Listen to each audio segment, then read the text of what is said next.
2024 புத்தாண்டை முன்னிட்டு கென்னடி இளைஞர்கள் குழு, கென்னடி இரத்த தான கழகம் சார்பில் 22வது மாபெரும் இரத்த தான முகாம் நெல்லை டவுனில் உள்ள இரட்டை விநாயகர் செங்குந்தர் சமுதாய நல அரங்கில் வைத்து நடைபெற்றது. முகாமை முன்னாள் மாமன்ற உறுப்பினர் பாலசுப்ரமணியன் தலைமை தாங்கி தொடங்கி வைத்தார். கென்னடி இளைஞர் குழு தலைவர் சுபிலன், செயலாளர் சக்தி பரணி, பொருளாளர் சங்கர் உட்பட நிர்வாகிகள் பலர் கலந்து கொண்டனர்.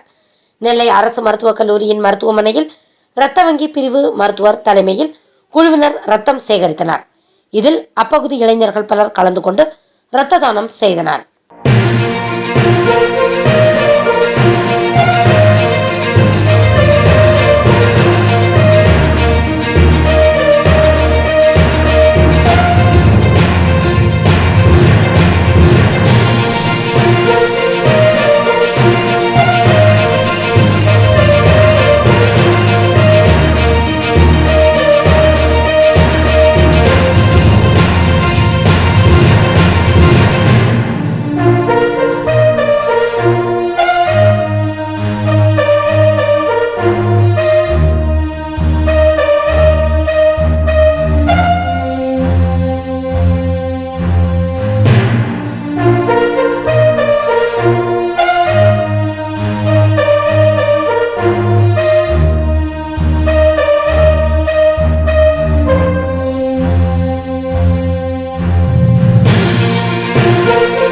Thanks for watching உண்மை செய்திகள்.